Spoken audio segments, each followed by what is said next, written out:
Hello, everyone, and welcome to the Financial Dads Podcast. My name is Paul Fagan, and I'm here with Jody Fisher. Hey, Jody, how are you doing today? Hello, Paul. How are you? Doing well, doing well. Fantastic. This podcast is for all the dads out there who struggle with life's topics as they are related to family and finances. Our hope is that we can provide our thoughts, successes, and mistakes and share them with all of you. Today's topic is kind of an interesting one. I'm not sure how many financial programs actually tackle, but we're going to discuss family grocery shopping, right? Successful planning and execution of that weekly ritual, the shopping trip to the grocery store.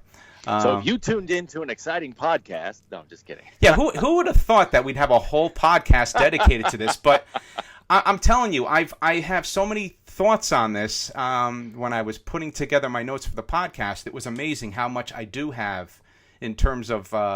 I'm looking at your notes here. I'm impressed. Yeah, I've thought about this for a long time, right? So I'll just kind of go into the background. We start with the weekly menu. This started back when me and my wife first started living together in Queens, New York. We would look at each other and say, "Oh, what do you want to eat for dinner tonight? I don't know. What do you want to eat? I don't know. What do you want to eat?" And this would go on for forever. And finally, I just sort of grabbed a pen and a paper. I said, I'm not going through this anymore. I can't. We're both working hard. We're getting home late. We have to be organized when it comes to what we're going to eat. It can't be a chore every time we come home figuring out what we're going to do for dinner. So I started making a menu, and she would agree to it, and we would shop based on the menu. And we've kept that tradition throughout our relationship, right up until today, right? So Sundays is my shopping day, and I'll take my daughter shopping, and we have the shopping list that is put together against the weekly menu. I put together the menu this morning. I share it with her. We get approval. She's good with it. Make any modifications if needful, and then we build a shopping list against it. So that's the key. I do most of the shopping in my household, but my wife is much better at it than I. She's more frugal and more strict with my daughter in terms of buying the extras. So for me, it comes down to reviewing all the coupons for that store we go to, and we typically go to one store. I don't like to go to multiple stores for shopping, and we build that list against the menu, and we keep that list. We keep a list for the week in a central location where all our coupons go. We have plenty of pencils and paper in there. And if we run out of milk, we write milk on the list. And if we run out of paper towels, we write that on the list. Because the idea is we try to do one trip per week to the grocery store. There's not enough time, and it's probably better financially just to make one trip if you can. So we just want to make sure that we have all those pieces. How about you, Jody? What's your situation when it comes to shopping? Yeah, we do something really similar. It's to try to shop once a week because you're right. When you've got a family, and in our situation, 4 people, 2 kids, shopping more than once a week is an impossibility. And that's even with my wife and I working fairly locally and not having more than a 15-minute commute in one direction for either of us. So we do try to focus on that once a week. The way we go about it is that, well, first of all, I'm banned from grocery shopping because I'm just a bad grocery shopper. I am Mr. Spontaneous when it comes to the grocery store. I've gone out a couple of times, and come back with nothing but ice cream and cheese that costs the entire grocery budget for the entire week. So I don't do well in the grocery store. In fact, we were just there last night. Doing sort of half the grocery shop for the week just because we were out, we had time, and we were sliding by to get some ice cream to have with at home last night. So we did a little bit of spontaneous grocery shopping. My wife's got that list in her head. I walked around the entire grocery store with my hands in my pockets. That's probably the best way, right? And my wife looks at me. She looks at me. She goes, "What's wrong?" I'm like, "I'm not reaching for a thing."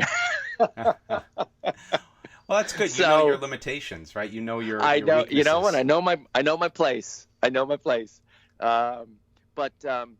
all kidding aside, grocery shopping is, we made light of it up at the top of the podcast, but grocery shopping is one of those larger budget items, or at least it can be one of those larger budget items in your weekly budget.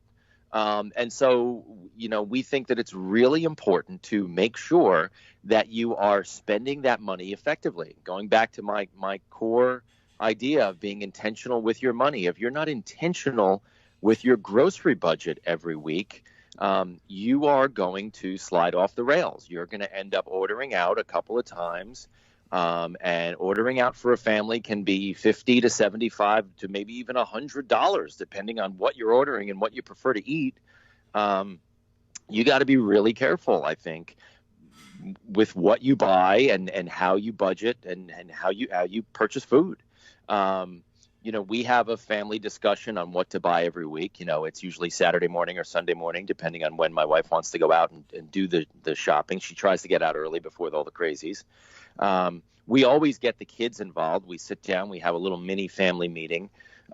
We ask them what they want to order for the week. We walk through each day based on our schedule and based on, what we feel like eating.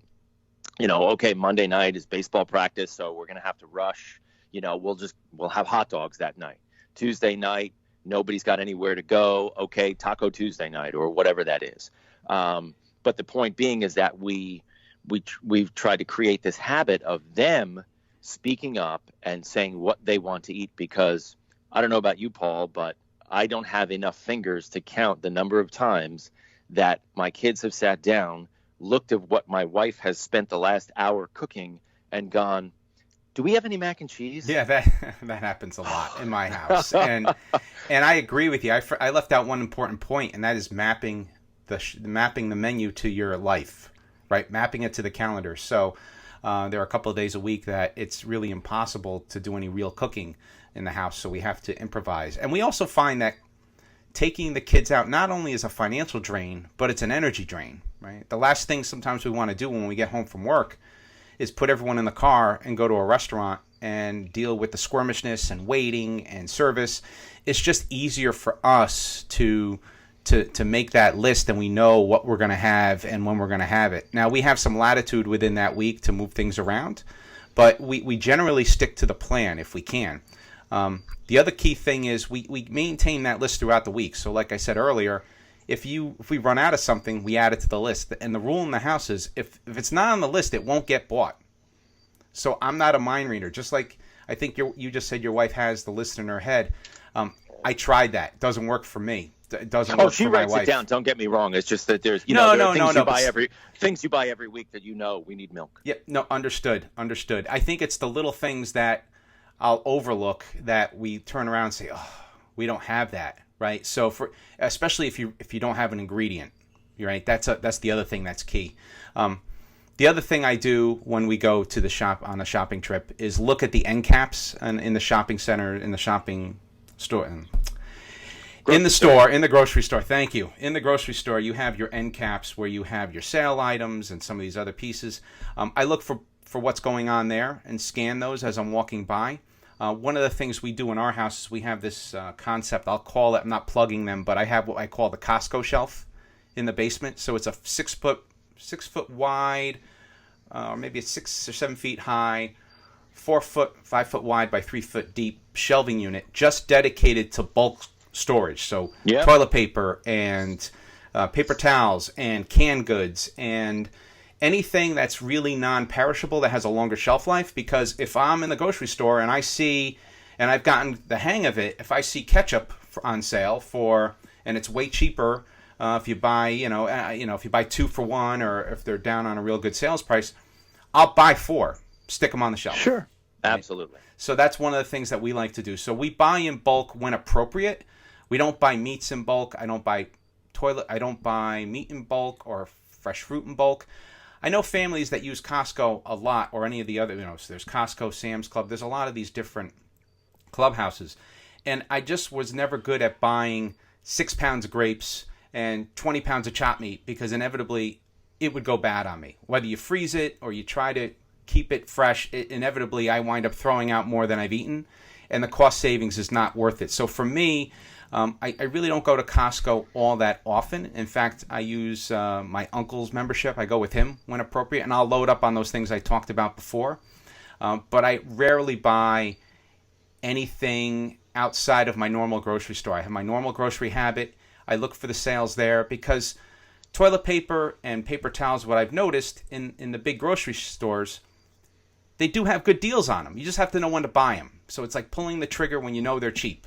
So paper towels, if you notice that they're $5 cheaper than, for the, at this week than it was for the past 7 weeks, you buy them. Buy two, put them in the cart, put them on the shelf. That's my rule of thumb. Yeah, that's a great rule. We have a similar system in our house too. Absolutely. And that whole idea is to get into a regular rhythm with your grocery shopping and with your, and we'll call it grocery shopping, but you mentioned there's things that are in that list like paper towels and tissues and, toilet paper and dish soap. And, that's all part of grocery in our house. It's not just food. But you can't do that, sort of impulse buying on, hey, look, good deal on toilet paper, or hey, good deal on something else that you can buy in bulk, stick on a shelf and, dip into for the next 3 months.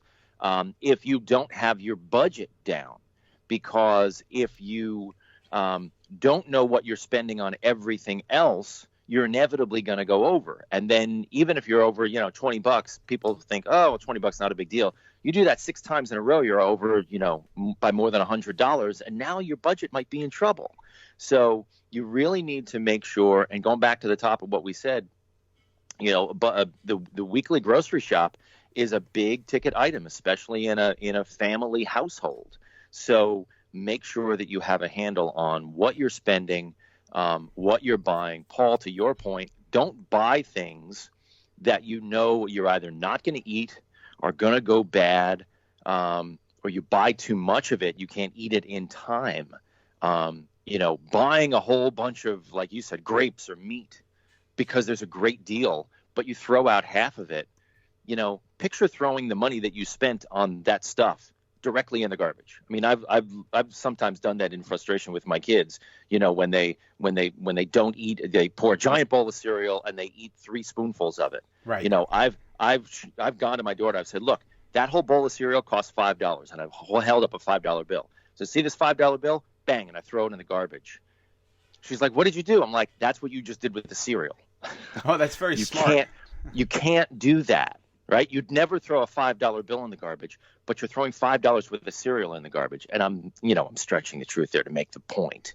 Does it work the first time? No. Did it work the first 20 times? No. But eventually you get to the point where they understand, and we all have to understand throwing away groceries. And I'm not talking about the scraps on your table, but, giant purchases of bulk, whatever it is, just because it was a good deal. If you're throwing half of it away, it's like throwing money in the garbage. You gotta be intentional with your money. Yeah, that is very true. And I one point to that, this goes back to what we've talked about in previous podcasts. You budget at the micro level, I budget at the macro level. And from a macro level, I sort of have this slush fund of money that we keep in the budget that allows for those bulk purchases. So once again, I go back to it's part of the cost of doing business. I have to buy that toilet paper over the course of the year anyway. So if I can get a good deal on it when I see it, I grab it. And we keep enough float, and thank God, and I'm grateful and thankful that I'm able to have float in my checking account. Some of you out there might not have that float in the checking account, and you're watching it closer, or Jody, like to your point, you're doing it at the micro level. But for me, I like to find those deals, and when I get them. So another good example is pasta, dry pasta. 1 week it's $2.69 for a box, or $2 a box, and then the next week it's 88 cents on the end cap. I buy 6, put them in the basement, Absolutely. Grab them as needful, right? Canned goods, canned tomatoes. I'll grab those cans when they're on sale. So I like to keep them in bulk. I'm guilty sometimes of not keeping track of the bulk shelving unit. And sometimes we are guilty of having to do some clean out. In fact, this past weekend I had to clean out the fridge a bit, between the fridge and the freezer. Once in a while, you have to take a look and just make sure that you're checking everything. And you hate to throw stuff away, but I did throw some stuff away this weekend, Jody, in the fridge. And it's just because it just needed to be cleaned out and get it done, and then kind of start fresh, because that's valuable real estate that some stuff is taking up in the fridge. Well, you know what? But that happens. Realistically, that clean out, whatever you're talking about, that clean out happens.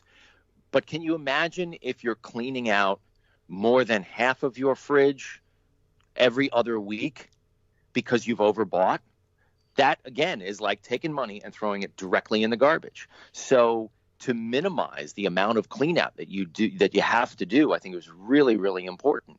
And that's why we get the kids involved and plan the menu and have them choose what they want to eat, both to avoid that, do we have any mac and cheese? I don't want to eat what you've made for me, Mom, kind of thing, as well as just minimizing our waste and our budget. A little bit of clean out is going to happen. You want to minimize that as much as you can. Yeah, that makes sense. That makes sense. I'm going to flip the discussion around a little bit. Talking about the delivery services now, there's a whole plethora of delivery services. And I have some friends, and I'm sure you do, Jody, that will go and buy online. So they go to the various shopping sites, and they'll order all their food and have it delivered. I haven't gone that route. I don't know why I haven't gone that route. I just started dipping my toe into it with some non-perishables with a service that does a pretty fast shipping. For yourself, how do you look at those different providers? Do you leverage them at all? Well, we've actually used them sort of. We don't use them currently, with the exception of I think we have a recurring coffee order from Target, but that's only because we drink way too much coffee. But we've played with all those types of services. When we lived in New York City, we had groceries delivered probably for the better part of a year. Every Saturday we'd get a grocery delivery, and it was incredibly convenient. And we've done it here in the suburbs of New York City where we live a couple of times. The one thing that really sort of put us off on those grocery delivery was the amount of packaging they come in. An enormous amount of disposable packaging that just really kind of put us off. Mm-hmm. While we consider ourselves, we're not exactly tree huggers, but, we recycle and we, want to be as least wasteful as possible. And there's an incredible amount of packaging in that stuff. Also, and more importantly, we didn't think really that the perishable food items were all that fresh. We had problems with, and we still continue to have problems with vegetables and fruit, and even meat sometimes. I mean, we've run into, and I don't know, Paul, if you've run into, my wife had a specific encounter in the grocery store, watching a teenage store clerk, redating meat and putting it back on the shelf. Oh, that's crazy. Okay. Right, we could go down a whole rabbit hole with that type of a story, which we won't do right now. But the point being is that, getting back to your question, those grocery delivery services, we've used them. We don't currently use them except for a couple of bulk things. Like you said, I know we get a coffee delivery. I think we might occasionally get like a paper towel or toilet paper deliveries, something like that. But non-perishable stuff, like you said, you throw on the shelf in the basement and you use until they're gone, and then you buy a new one. Have you noticed that the pricing is higher? Now, I would think that, to your point, the whole thing about the perishable, no one's going to pick the produce and the meat out like you will. When I go I look at the dates, I look at the meat itself, I look at the produce, touching and feeling it. So I'm always getting the what I consider the pick of the litter, right? In terms of the best I can. I could believe that if you're using one of those online services, they're throwing whatever's needful into the box and keep moving. But one thing, and I'm curious, and I wish I had done more research on, is it more expensive to use those services? So if I buy a gallon of milk at the store versus getting it delivered via one of these services, am I paying an upcharge for that? I haven't personally done the shopping, so I don't know. But knowing my wife, she wouldn't overpay for something if she wasn't getting it back. There's obviously, I think there's some kind of delivery charge or something like that, which you can understand. Mm-hmm. I think where we came down on it, if I remember our conversation correctly, is that there's no huge difference in the price. So I might as well just go to the store and get the stuff myself, because I need to pick the meat and the produce and the vegetables and, all that stuff. Yeah, that makes sense. Yeah. So I have said to her, though, I'm a fan of convenience in this world that we live in, where, somebody once humped a 50-pound bag of fertilizer to my front door instead of me having to go out to the store to buy it. I'm a big fan of the convenience of these, whether it's Amazon or anybody else, sending stuff to your door, but not for food for me. Yep. No, that makes sense. That makes sense. I mean, for me, the other psychological piece around it is I try not to go to the grocery store hungry. You will buy more. So I always try to go on a full stomach. So I know I don't know if that's and you'll buy for the you things as well. you don't need. Like that, I go back to my meat, my ice cream and cheese analogy. Right. I go to the grocery store hungry. I'm coming home with 5 gallons of ice cream and 10 pounds of cheese. No, it is amazing. I mean, and a bag of chips. That's right. Bag of chips. That's right. I mean, for me, it comes down to I'm mindful of the bargains like we talked about before and kind of know your pricing. If you go a lot, you'll get to know your pricing. We try to avoid those multiple trips throughout the week. So that's why we maintain that house list and keep it updated throughout the week. There's always sometimes you have to go, but for the most part, we get away with only going once a week. The other thing is bringing kids to the store. So when I bring my daughter with me, it could get out of control. I try to limit it to, I'll call one treat, one thing that she gets that is part of the shopping trip. How do you deal with bringing the kids into the grocery store, grabbing every cereal, every bag of candy, everything in sight? For me, I try to limit it. And if it's something needful that she needs, or if it's for school, within reason, we'll load up extras into the cart. But my wife's better at keeping her at bay on that. My 15-year-old could care less about shopping anymore, right? He just wakes up, goes to the fridge, and he knows it's in there, right? My daughter still likes to go food shopping. She loves to, work with me, and she's very helpful when she goes to the store. And we're at the point now where there's certain cashiers and stuff that know us, and they know her, and it's just kind of a really cool thing we do on Sundays. In fact, if we miss a week, we'll get told when we show up, where were you guys last week, right? Like, we're gotten to that point at the grocery store. You got to rep. That's exactly. But how do you guys deal with the kids, right? How do you? More of a question for my wife because she's the one who goes grocery shopping. My daughter does go with her. Mm-hmm. And I know that my wife uses that as both bonding time, like you said, as well as teaching her how to shop in a store. And I can see over the course of the last couple of years of her going out, she's 7 years old, right? So all she wants to do is go with mom. But I can see how my wife has used that time to teach her how to make purchases, what things to buy, and whether it's teaching or conditioning or a little bit of both, how to make smart purchases at the grocery store. There's less and less, kid stuff, fun stuff, waste stuff that comes home over the last couple of years. I know that my wife and I share a philosophy of sort of that, one fun item per trip kind of thing to the grocery store, whether it's that box of cereal that you wanted or it's that fun bag of chips that you wanted or whatever. That's, sort of a way to placate the monster, if you will, a little bit. And you've got to do some of that. You can't say no to everything. I also think saying no to everything is not so much fun. And they're kids. Let them have a little bit of fun. And a $2 bag of chips or whatever is not going to kill you. No, that makes sense. And I'm going to flip the topic around a little bit more. Coupons and circulars and going to the store and the store's card where you get your automatic coupons and cost savings. I'm a big believer in that. In fact, the grocery store we go to, they donate money to our school system based on what you buy, and what you track through that card.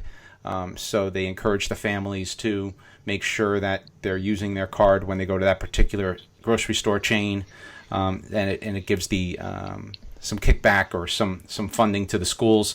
I'm a big believer in going through the coupons, going through the circulars, usually online, looking for those discounts. I don't always have a chance to do it, but I notice when I do it thoroughly, I do save a lot more money than I typically do when I don't do it. How do you guys handle coupon clipping? And now it's virtual coupon clipping now, right? Although there's some paper still involved.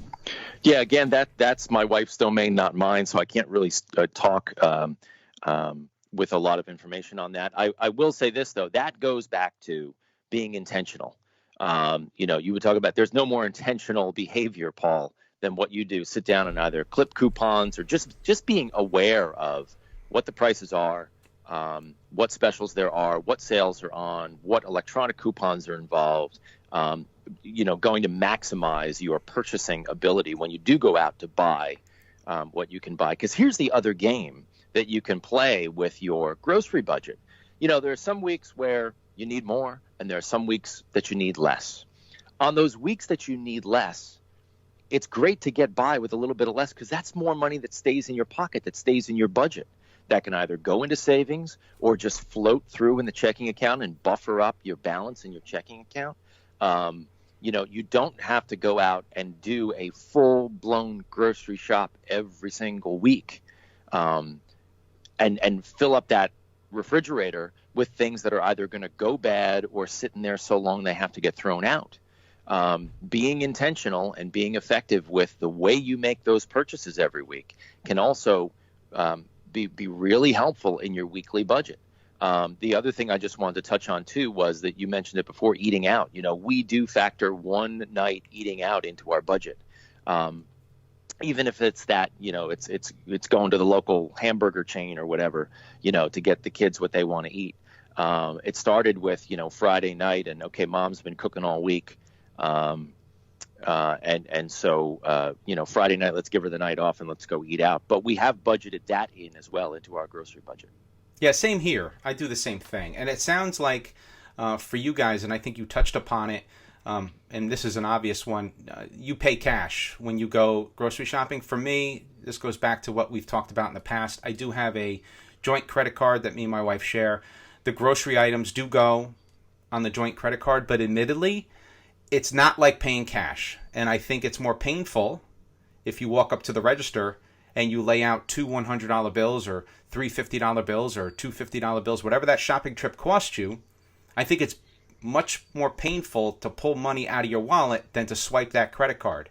And I know we've talked about this in the past, and I'm guilty of using the joint credit card. And I bet you if I were to really look closely and I paid for my shopping trips in cash, they'd probably be less by at least 10-20%. And I know your outlook on it, but it's worth repeating. How do you handle paying for those groceries on a weekly basis, Jody?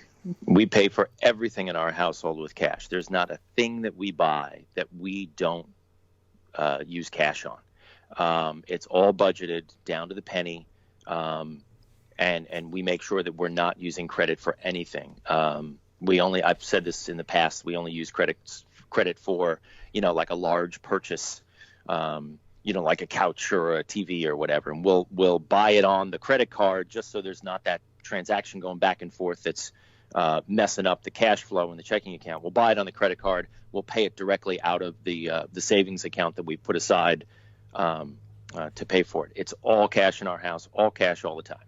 Yep, that makes sense, because you don't want to fall into that trap where you're using your credit card for groceries and you've paid now, you bought a $2 something or other at the store, and now it costs you $4 with the interest charges over time, right? So people really do need to be mindful and careful on how they use credit cards, right? So for me, I know we're diverting off topic a little bit, but it's an important point. I use my credit card just as I would if I'm paying cash, because I don't carry a balance, and at the end of every month that credit card gets paid no matter what. So we haven't carried a balance since college. I have not, and that's many, many years ago. Jody and I could attest That's to impressive. that. Yeah, I That's don't carry impressive. any balance at all. Learned my lesson the hard way. I treat it like cash, but there is that psychological effect that if I were paying cash with physical money, I think I would save more money. But there's also another topic I wanted to touch upon real quick, and that's around what not to buy in the grocery store. Or if you need to buy it there, you're buying it strictly because of convenience. And the example I use that came to my mind was printer paper. If you go and order it online, or you go to Staples or one of these chains, you'll probably get 500 sheets of paper for $6 or $7 on sale. At the grocery store, that might be an upcharge of $2 on top of that. So you pay sort of this convenience tax of buying copy paper or printer paper at the grocery store. My view on it is that there are some items that I know I'm paying more for at the grocery store, but I'm doing it so infrequently that it's not worth me getting in the car, going to another store, waiting on another line to pick up that one ream of paper. I'd rather buy it in one spot. But you do have to be mindful that there are certain things that you buy at the grocery store and certain things you probably wouldn't buy. Like you wouldn't want to buy tools and screws and automotive supplies at the grocery store. It's typically a little small section and the prices are probably somewhat inflated on those items. What's your view on that, Jody? Yeah, we're all human, right? I mean, if you're walking through the grocery store and you know you need a light bulb, okay, fine, you grab a light bulb, but you wouldn't buy 6, Yes. right? That's kind of where we're at. And I have this phrase in our house where say like, it's $3, it's not going to kill us. Well, but okay, yes, but $3 times 80 is. Absolutely. So you just gotta be smart about it, and it goes back to being intentional, knowing what you're spending, and the way we have our budget broken out. Maybe this is another good way of explaining it. We have our budget broken out on certain lines by the store that we're purchasing in. So we'll have the name of the grocery. The grocery budget is also the name of the store that we're shopping in. So we know, and we budget, that amount of money every week to spend in that store. When that budget line goes over that number, we know we've done something wrong.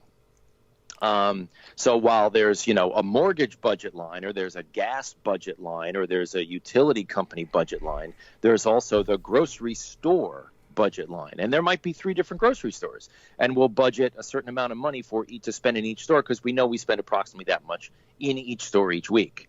And so that's another way that maybe you can tackle, if you're really getting down to a micro level with your budget, the way I do, and I'm not saying it's the right way, it's just the way I do it. You can break your budget out that way, and then you won't fall into the trap, Paul, that you're talking about, where you're grabbing, something out of convenience when you go into that store, or you will see if you're grabbing things out of convenience too frequently in each of those stores. It's a way to play with your budget and maybe figure out if you've got something you can't figure out, maybe you can arrange it that way and see where the problem is. Yeah, that is interesting. I go typically to one store, and I have to ask, you go to multiple stores, is that because different stores have different, better items than the other stores?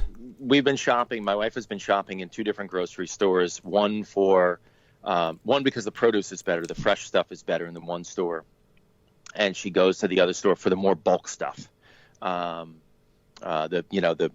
dry pasta and all that, kind of jazz.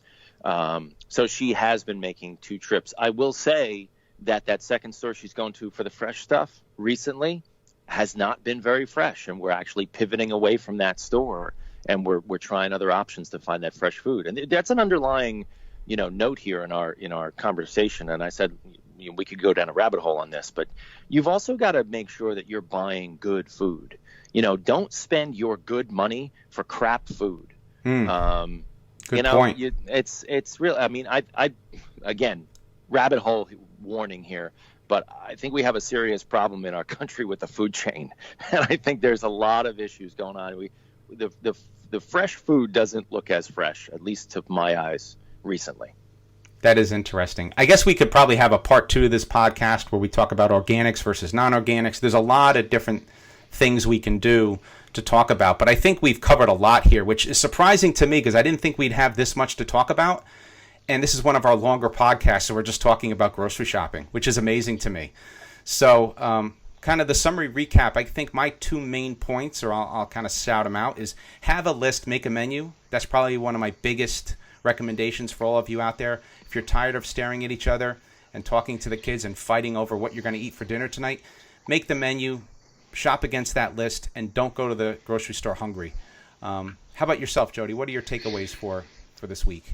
Yeah, I think the main takeaway, in addition to yours, Paul, is just, make your budget, stick to your budget.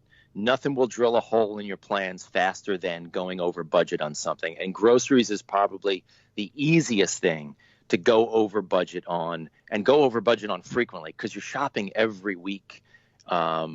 And so those little over budget things will add up and add up fast. So make a budget, stick to your budget, be mindful and be intentional with your money. Cool. Well said. Well, Jody, I thoroughly enjoyed our discussion today, and I'm personally looking forward to the next one. Thanks, everyone, for downloading our podcast. If you have any questions or comments, please email us at financialdads@gmail.com, or check us out on Facebook. Just go to financialdads.com.